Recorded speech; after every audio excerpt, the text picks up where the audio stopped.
Hi everyone, it's Professor Dingman, and I wanted to go over some of the basics of Essay 3, which is our research paper.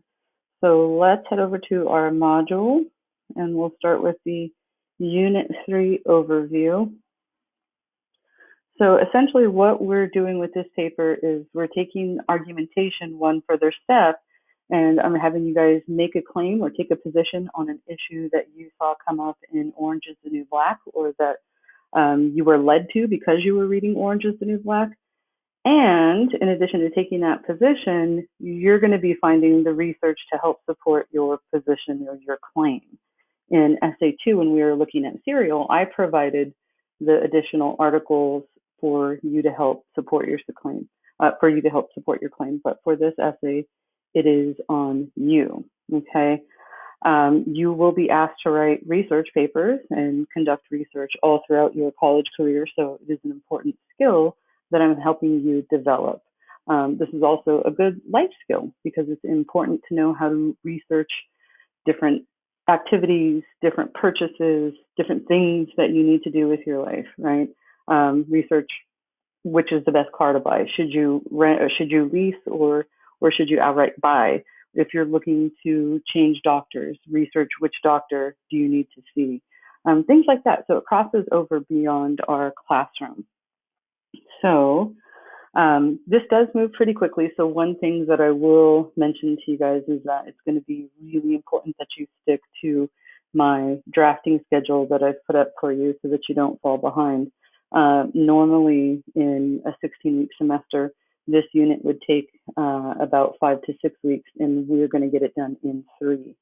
So like I said, make sure you're managing your time, blocking out time for yourself to conduct the research, and then to read through your research, and then to use your research. That's not something that you can do last minute, a day or two before the papers due. Okay, so let's take a look at the actual prompt. So let's get into it. Okay, so for Essay 3, we're looking at the stories behind those bars. Your research paper based on Orange is the New Black. So basically what we're looking to do for this paper right up here in my at a glance is that you're looking at a theme or a topic or a problem that we saw in Orange is the New Black, and you're conducting research, okay? Note right here that your paper needs to use quotes from the book, so from Orange is the New Black, at least twice throughout your paper, and you need to incorporate 5 to 7 secondary sources to help support your argument and to help provide evidence and explanation to your audience.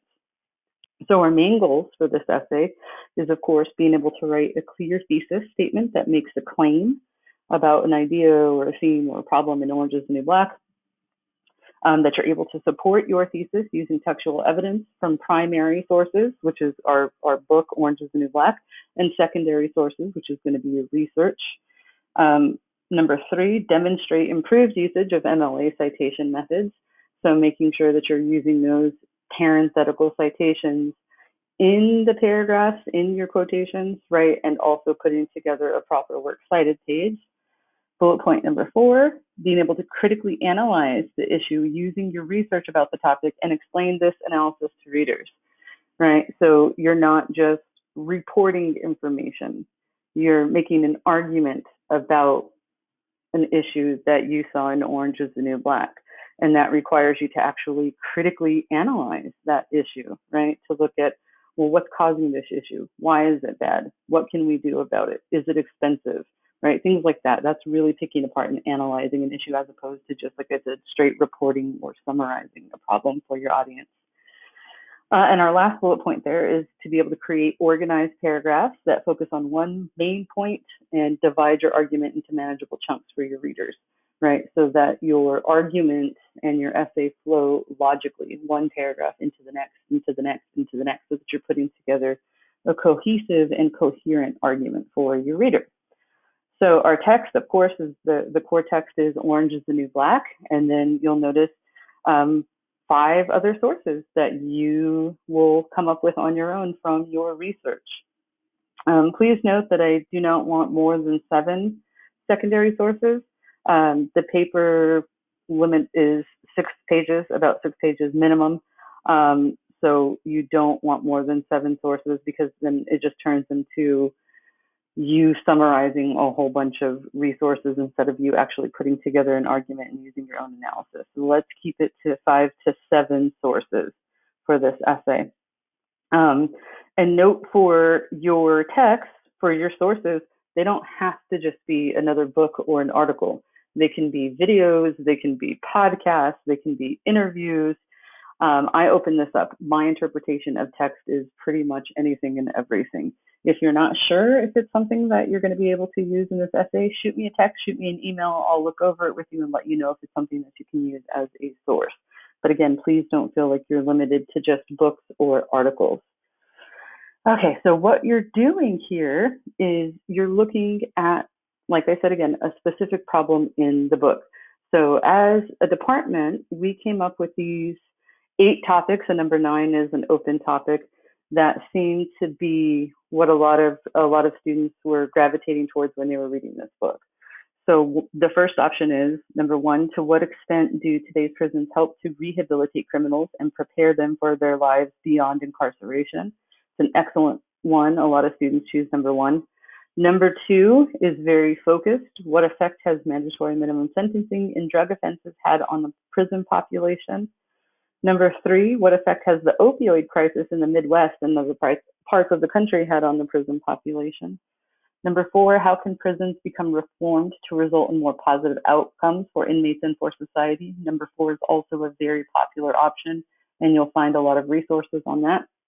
Number 5, what effect does incarceration have on the family, especially children and friends of inmates? This is an interesting topic, and I've had students do this before. Number 6, to what extent does privilege, racial, socioeconomic, heteronormative, affect rates of conviction and incarceration? Number 7, what are some ways that prison is dehumanizing or humiliating to inmates? And is this humiliation warranted? That's a really interesting and popular topic as well. Number 8, do the inmates ever create a sense of community while incarcerated? If so, how? If not, why not? And number 9, if none of these prompts sound interesting or engaging, please invent your own topic, but be sure to discuss it with me before you do too much research. So like I said, if numbers 1 through 8 did not speak to you or did not seem interesting to you, you can come up with your own prompt based on Orange is the New Black, any problem you saw in Orange is the New Black or in our criminal justice system, and contact me and we'll go over that. One that's not on here but is certainly worth considering is private prisons. Should private prisons exist? That's definitely an interesting one, and there's a whole lot of research and information out there on that topic. Okay, so let's continue on. A few things to remember about this essay is, with our other essays, you're writing for someone who is not in this class and therefore not familiar with the text. So you're assuming that when I'm sitting down to read your essay that I have not read Orange is the New Black and I have not looked through the research that you've looked through, and I don't know anything really about the American prison and criminal justice system. So it's going to be your job to give me those details so that I can understand what it is you're talking about, what your argument is, and why I should care about it. Include at least 2 quotations from the book, as I've already discussed earlier, and quote or paraphrase from at least 5 secondary sources. Talk about the complexities of the book and the problem you are researching, and avoid oversimplifying them. And that means, if you look down a few more bullet points, addressing the opposition and working on refuting those opposing claims. So these are really complicated problems that we're looking at. There's no simple solution, so don't be tempted to just make it seem like it's also easy to fix in your paper. Use your critical voice to argue about a topic connected to the book. So again, this is not just you doing a book report where you're reporting information to us. You are taking a position about one of these problems, and it is your job to argue on that position. The assignment must be a minimum of 6 full pages, and I do mean that, all the way down to the bottom of the 6th page, and that does not include the works cited page. Okay, it needs to follow, and you need to demonstrate for me that you understand MLA formatting, not just for the basic page setup like the name block, headers, title, all that kind of stuff, but also that you're using proper citations and setting up the works cited page. Again, make sure in your paper you're addressing the opposition and working on refuting opposing claims. Prison reform, the criminal justice system is a very contentious topic. A lot of people have opinions on all different sides of these arguments, and it's important to address the opposition as we discussed and as you did in the serial essay. Use your critical voice to explain why you take the position. So, right, if you think that private prisons are wrong, it's your job to explain why private prisons are wrong. Okay, but you can't just rely on your own personal beliefs and opinions. You have to use that research that's going to help your audience understand why private prisons are bad in your opinion, without you actually saying over and over again, in your opinion. And this last one, obviously things have changed. I would have preferred that everyone completed at least one writing center tutorial with our embedded tutor. But at this point, it might not be possible, especially considering our embedded tutor had to drop one of the days she's available for our class. So do your best to have a tutorial with Priscilla, but if you're unable, I'm not going to hold it against you, and it's not going to count as a missing assignment. Okay, so your final draft of this essay is going to be due on Friday, April 10th by 9:30 a.m. No exceptions. For this one, I am up against grades that are going to be due to the school at the end of the weekend, so I cannot take any late papers. You have to get that paper into me so that I can grade it. And if I need you to write a revision on Saturday or early Sunday morning, we need to get that done. So please understand, I've been really lenient and very accepting of all different issues that have come up when you're turning in work. But for this essay, I just absolutely can't, because like I said, I'm up against a grading deadline for the school. Okay, so if you want to look at this prompt in more detail and see all of the different activities that we're going to be doing, I always have it in a Google Doc for you, but you can also just do the work through our pages here in the module. So of course, the next thing that you'll see is the assignment grid, like I post for each essay, which is your schedule of assignments that you're going to be doing over the next couple weeks. Okay, so as I've told you guys before, it becomes really important that you're not just looking at this day by day, but that you're previewing out, okay, what do I have to do this week? Because some of these assignments, like the annotated bibliography and finding your resources and completing the CRAAP sheets, that's not something that you can do in one day. So please make sure you are looking at our calendar, previewing, looking at how much work is required for each of these assignments, and then making up a schedule for yourself, okay? All right, so that's our assignment grid. Now, our very first assignment that I have for you guys is, it's due today by midnight, and that is to review the library orientation video put together by our librarian, Miss Cook. Please make sure you watch this video, take notes if you need to, okay? And you're also writing a response to me where you answer these questions, okay? What is the minimum number of sources I need for the research argument essay? That's this essay. Which website is generally not a good place to go for accurate information, and why? Where should you begin your research? How do I get to databases? What two databases does my instructor and or the librarian recommend for this paper? How do I search for articles? What citation style am I using? Where can I find information on how to cite my sources? And where am I going to start? And this is for this essay 4, but it should be essay 3. I needed to change this, sorry. If you see essay 4, just ignore it. It's essay 3 for this class. Okay, so make sure you answer those questions in your response to me. Submit that here. And for that library orientation, Ms. Cook is going to guide you guys through how to use our Hayden Memorial Library, how to look up different resources. I'll also provide a very, very brief overview in just a few minutes, but watching this video by Ms. Cook is really, really essential for getting going with your research. Okay, so the next thing that I have for you guys is called the PATTAL, and that is an acronym that I came up with that means purpose, audience, type, tone, and appropriate language. So essentially, I want you guys really looking through that prompt that we just went through together, and I want you guys analyzing it so that you understand exactly what you're supposed to be doing for this essay. So go back and read the assignment sheet, right? And answer my questions. I want to know, what is the purpose of this essay? Who's the audience? What type of writing should you be using? What tone should you take? What kind of language would be inappropriate? How many sources do you need? How are you evaluating your research? What's the minimum page length? And so on. So make sure you answer those questions for me that demonstrate that you understand what we're doing for this essay.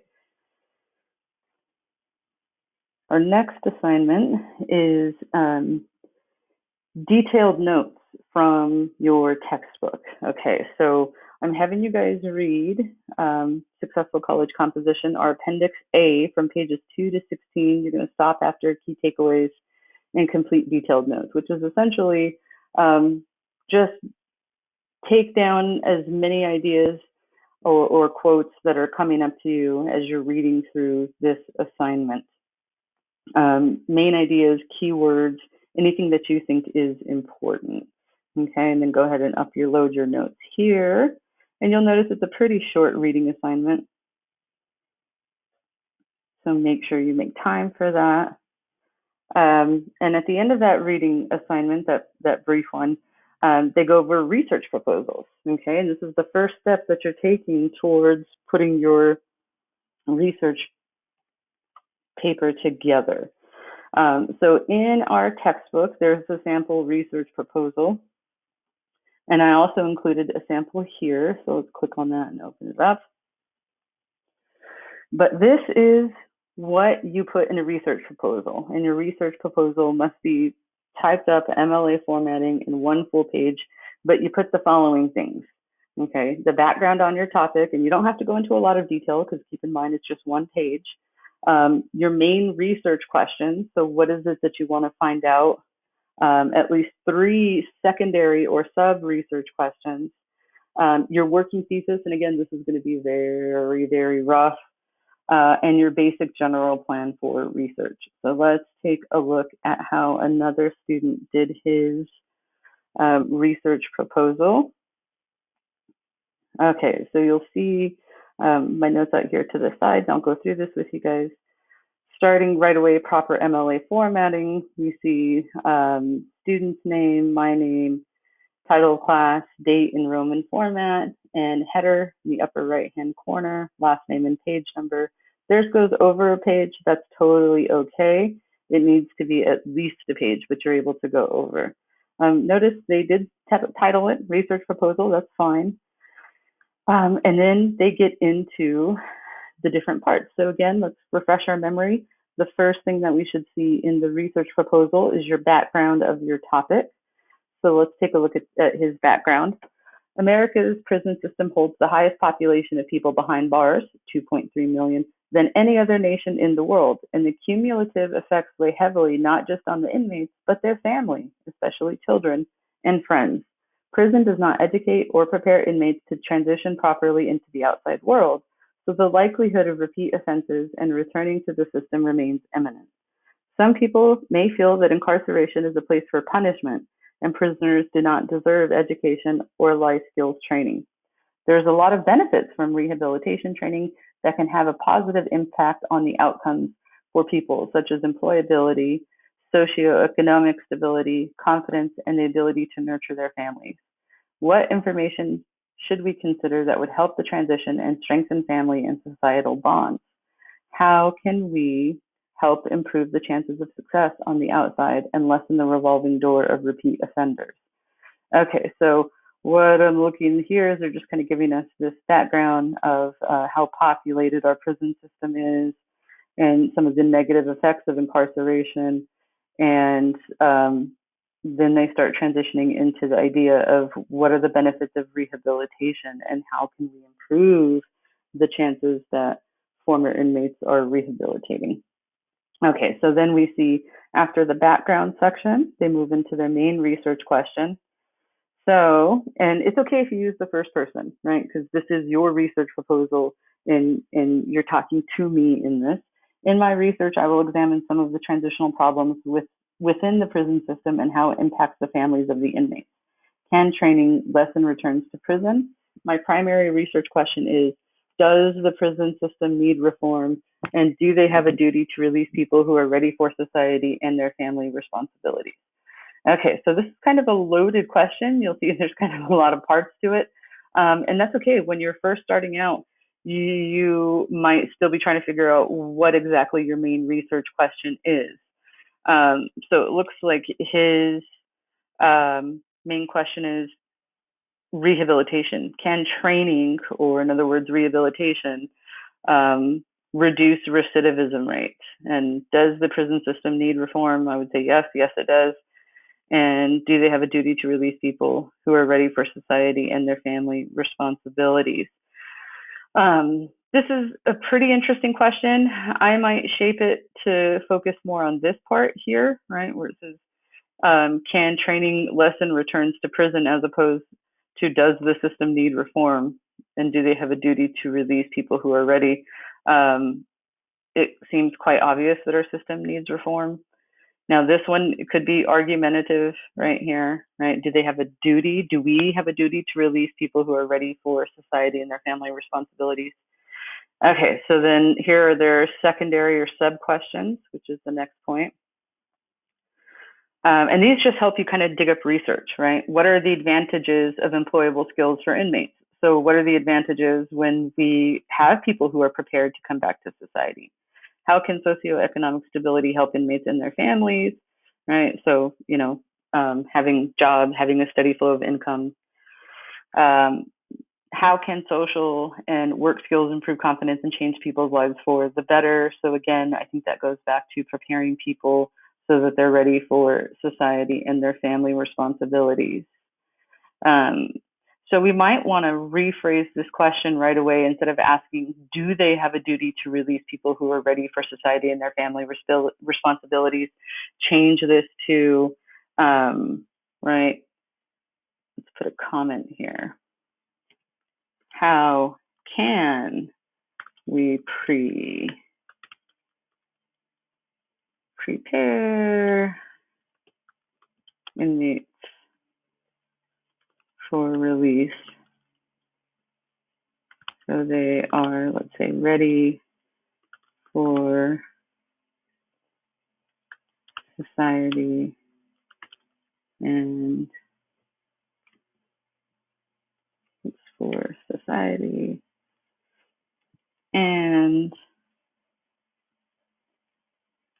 to support their families, something like that. But again, remember, this is just rough draft, right? You're just trying to get the ideas down on paper. You don't want to edit them, but that would be my suggestion after I'm looking over his research proposal is, that question is a little funky. How about we reshape the question like so? And then, of course, those last couple parts, you need your working thesis and your basic general plan for research. So right now, his working thesis is that although some individuals believe those incarcerated deserve little freedom, certain rehabilitation programs can have a positive impact on those incarcerated and their families. Okay, so good. He's kind of gotten away from this question and turned it more into what I suggested, preparing people so that they have a positive impact on those people and that they're better prepared for society and their families when they re-enter. And then right here, you'll see the last section, this purple section for this assignment. I will review ideas and suggest tools that can improve programs geared towards successful transition, help strengthen family and societal bonds to reduce the amount of repeat incarcerations.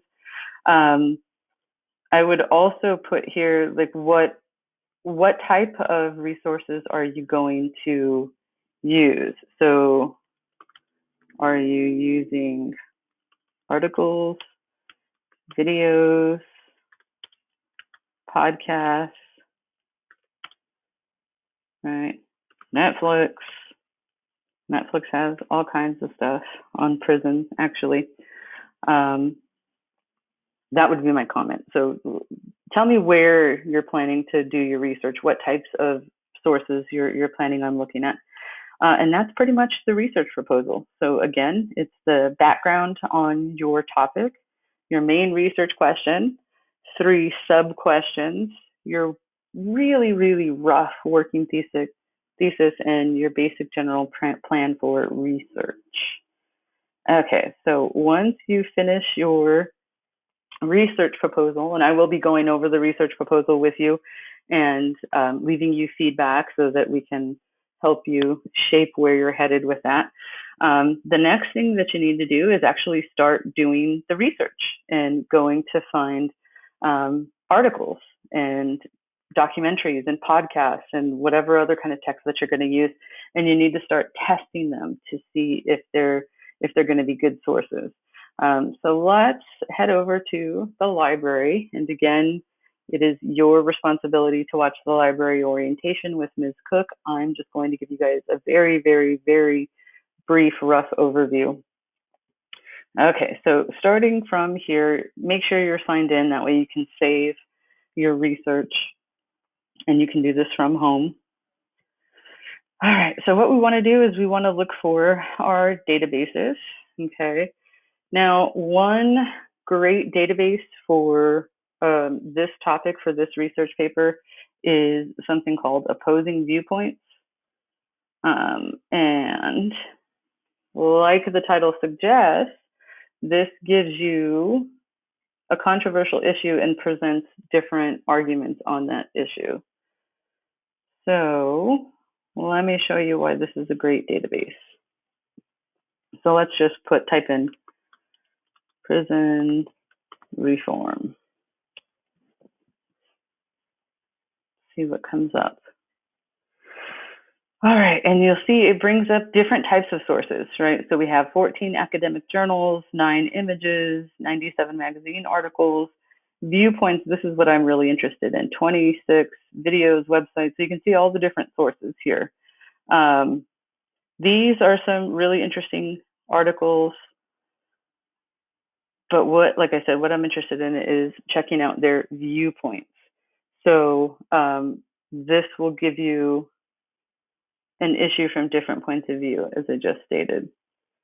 So let's take a look at this one here. Banning private prisons will reduce prisoner exploitation. Okay, so that looks like it's against private prisons.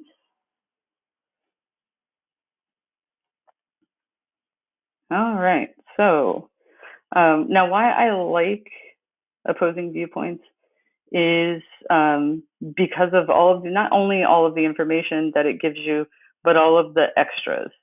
Okay, so you can see they give you an overview, they give you discussion questions to think about before you start. This is one of my favorite features here is the source citation. They provide the works cited citation that you need. Literally all you have to do is copy and paste this into your own works cited page. Okay, they have it right there for you, MLA 8, which is what we are using. The other great thing is that you can save these opposing viewpoints directly to your Google Drive, and the article will save there for you. You can listen to the article, you can change the font size, you can translate it into a different language, you can download it as a PDF, and then over here on the right-hand side, they give you next steps, right? More like this, other articles to read, to check out. For us, let's try to keep things within 10 years or so. So I don't want any articles older than 2009. We want to keep it within 10 to 11 years. So not the year 2000. That's 20 years ago. That's really out of date for us. Okay. So let's go back. Another one here is EBSCOhost. This one searches multiple databases.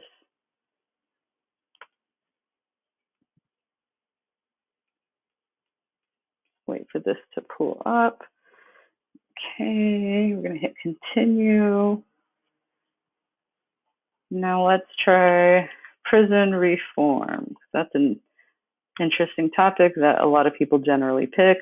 Let's try American And let's hit search, see what it brings up. The other thing that I would say is check your years. Publication date, like I said, we don't want anything older than 2009. It's going to update that for us. Can change the language if you need to.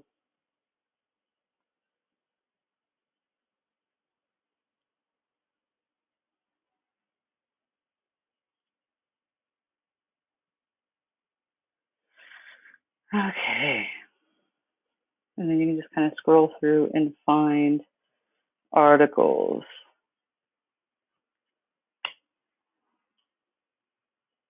You can also change those.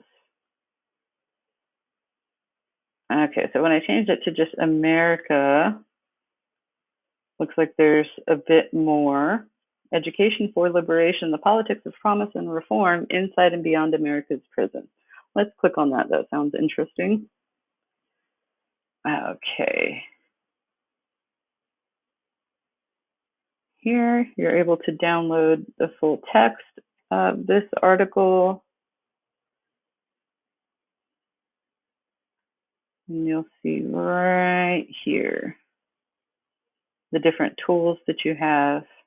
You can email it to yourself. You can save it to your Google Drive.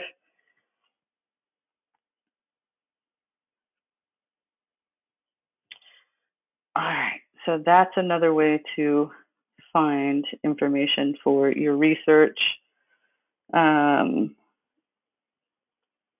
Let's go back to the library's homepage. Okay, so for MLA stuff, if you're looking for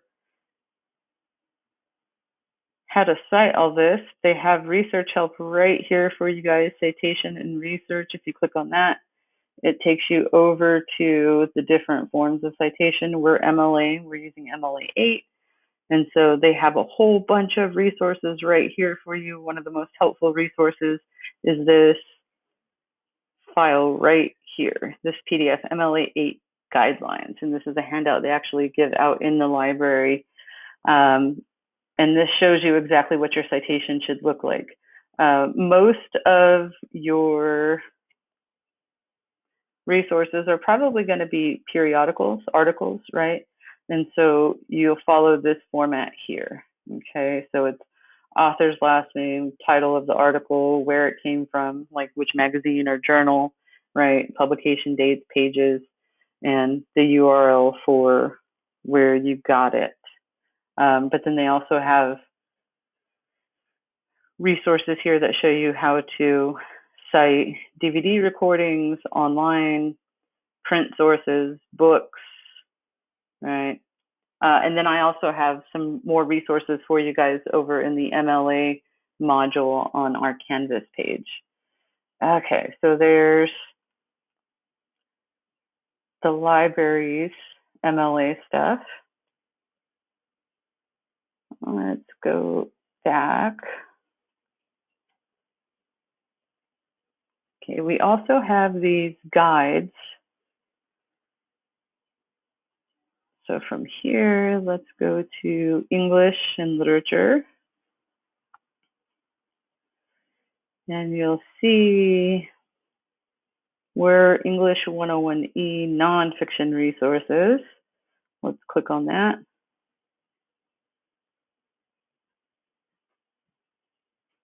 And you'll see here up at the top, you can see books, encyclopedias, news, evaluating sources. Orange is the new black resources. They've created a page for us right here. So if you click on this tab, the library has compiled some resources for you guys here, okay? And one of my favorite resources is Canopy. Canopy is basically kind of like a Netflix for education, all right? And through our library, you have access to Canopy, and there are a ton of videos, documentaries, resources here on Canopy revolving around prisons. So let's log in.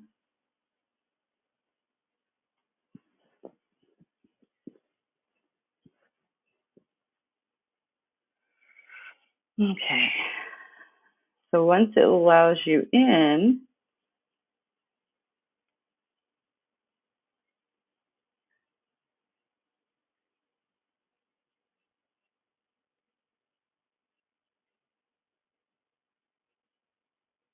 oh no.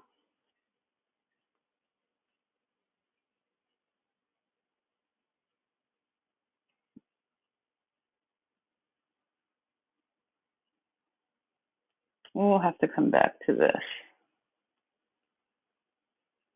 We'll just do Google really quickly.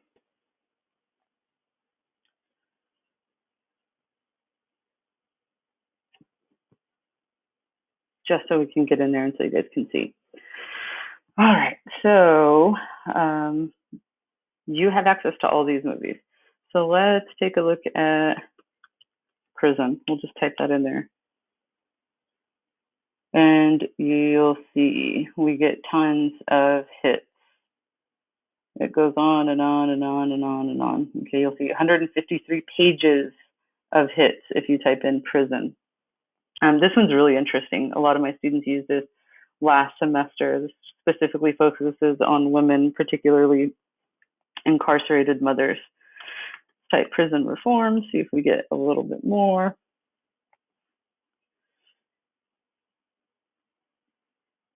Okay. That one comes back up. Extreme consequences, the reality of prison life. Lock up the prisoners of Rikers Island. Shakespeare behind bars. So this one looks at education. So you'll see there's tons of content here, tons of videos and resources on prison reform, criminal justice. So you can spend a lot of time looking at these different resources. And like I said, these count. And you'll see too, it goes beyond just documentaries. They have like popular movies. Again, for free. This is paid for by Citrus College through our library. We have access to this. So this is a great resource, and I encourage you guys to take advantage of Canopy and use those resources. All right, so let's jump back over to what you're doing. So let's say you did want to use this article that we found on opposing viewpoints, right? Banning private prisons will reduce prisoner exploitation. Well, the first thing that you need to do after you kind of skim through and read it is do a CRAAP test on it. And you click on that first link and it pulls up the CRAAP test sheet that you're going to fill out. Okay. Now, CRAAP stands for a source's currency, right? So how new is it, right? Is it current or is it old? Relevance, is this related to specifically what you want to talk about in your paper? Authority, so who is writing this? Who's behind this information? Accuracy, does it seem accurate or does it seem like it's kind of amateurish? Are there typos? Are there problems with the way it's phrased? Are there problems with the facts? And purpose, was it created for informational purposes, education purposes? Does it have an agenda? Is it conservative? Is it liberal? Is it used to sell something, right? Every piece of writing has a purpose. So you're going to complete a CRAAP worksheet for at least 5 sources. Okay, so, well, again, like I said, click on that. It takes you to the resource, and what you're going to do is type your name, right? Title of the source, just grab that.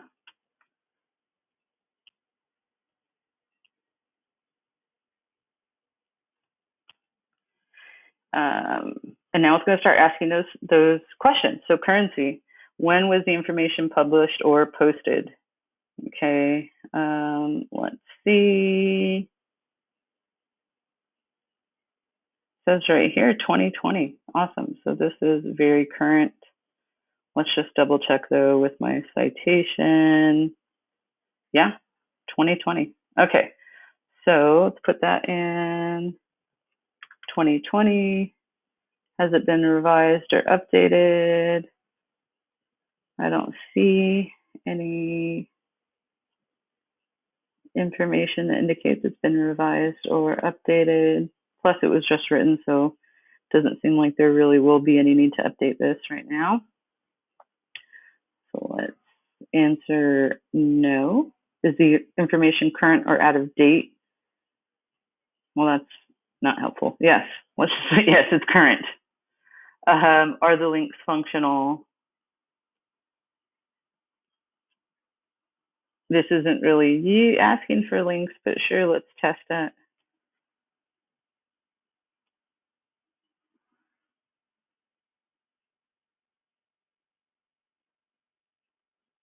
Okay, links, yes. If you gave me that link, I'd be able to find it. Okay, so currency, I would say it's on the best. Now, relevance. This requires you to actually skim through and read your topic, right? So let's say I was looking at private prisons and my position was private prisons should be banned in this country. I would look at this as a possible resource because it fits my position. Banning private prisons will reduce prisoner exploitation. And you would want to, like I said, for this, you do actually have to read through the articles and see if it's going to work for you. Okay. And then you just go through and you continue answering these questions. And then when you're done, you hit submit and then you move on to the next CRAAP sheet. Okay. And then you'll notice for this, you're not submitting anything. All right. You just, after you go through and complete these, I'll go in and check them and then I'll update your score for it, but you don't submit anything. You do the CRAAP test sheet through the Google Forms that I have linked here. And then once you have all your resources set, and here's another folder that I have set up for you guys. It's SA3 video resources and articles. So I have some links to different TED Talks, to some episodes of Last Week Tonight, Democracy Now!, which is an independent news organization. I will tell you some of these, particularly the John Oliver, they do have a bias. They're more left-leaning or liberal. And Last Week Tonight is a comedy show on HBO. So they take a news topic, a serious news issue, and they explain it for the audience and they use humor. So understand that it definitely doesn't have a serious tone in these two videos. I also have an article here from The Nation. This is on private prisons, if that's something that you're interested in. And again, The Nation is more of a liberal, left-leaning, independent newspaper. And then what I have for you guys here is I actually put together an opposing viewpoints folder myself when I was just kind of digging through opposing viewpoints articles. So feel free to get into this folder and check out some of the different articles that I pulled and see if they would work for you. Okay, now please keep in mind that all 5 of your sources cannot come from this folder. Please do not think that you're able to get away with doing the research this way and allowing me to do your research, but I do have some articles here for you. There's a couple also on autonomous cars and driving. Ignore those, that's for another class that I'm working on. Okay, so once you get past my additional videos and articles page, your last major assignment for this week, it's not going to be due until next Monday, is your annotated bibliography. And that is essentially, it's a works cited, but you summarize each of the resources. And what this does is, like the CRAAP test sheets, the annotated bibliography helps you see if the resources that you currently are trying to use are actually going to work in your paper. So here's what it is, right? It's a list of your books, articles, documents, videos, whatever it is that you're using, and you cite it just as you would for a works cited entry, but underneath that works cited entry, you give about 150-word description and evaluation of that resource. Okay, and as I put here, the purpose of the annotation is to inform the reader of the relevance, accuracy, and the quality of the source listed, and it also helps you decide on whether or not this is going to be a resource that works for you. And keep in mind that the sources that you do your CRAAP test sheets on and the sources that you use for your annotated bibliography might not be the final sources that you use, and that's okay. And I won't make you resubmit your CRAAP test sheets, and I won't make you resubmit the annotated bibliography. Like I said, these are tools that help us narrow down and figure out which resources are working and which ones won't. Okay, so here's the process for creating an annotated bibliography. So first thing is get all your information, right? Get your citation.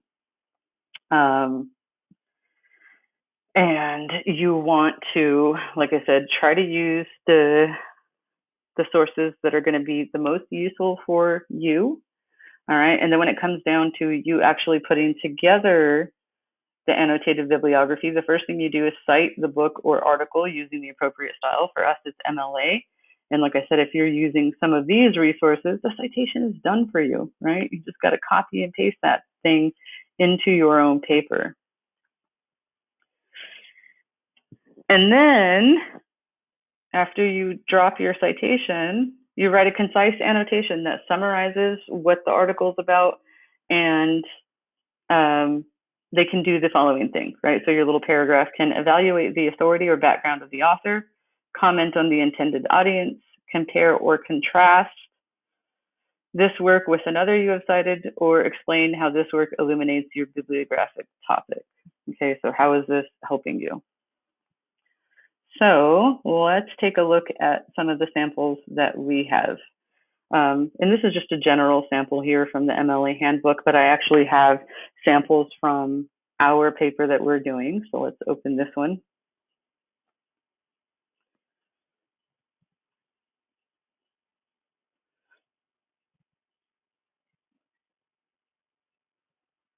Okay. So you can see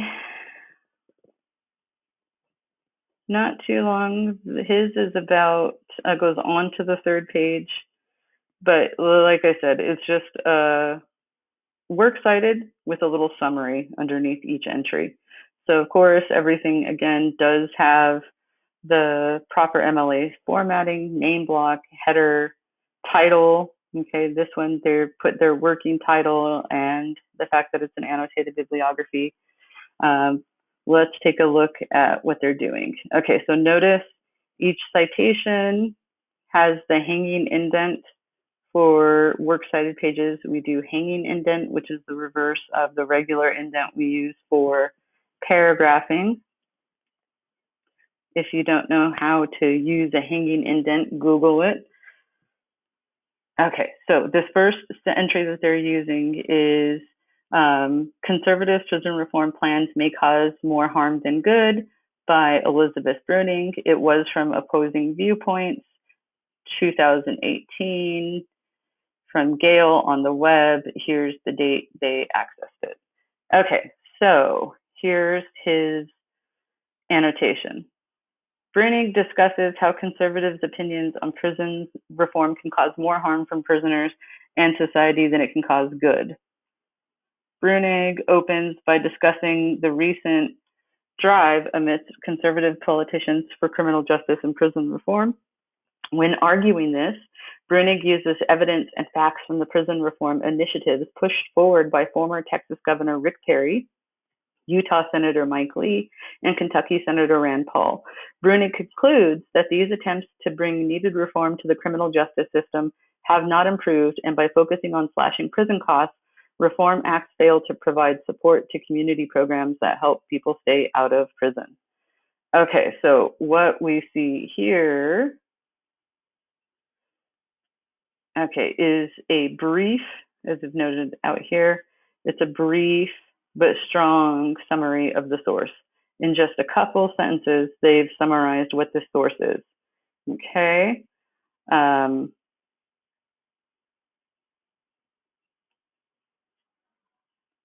What I've put here is something that they could have added is, who is Elizabeth Bruning? What is her authority?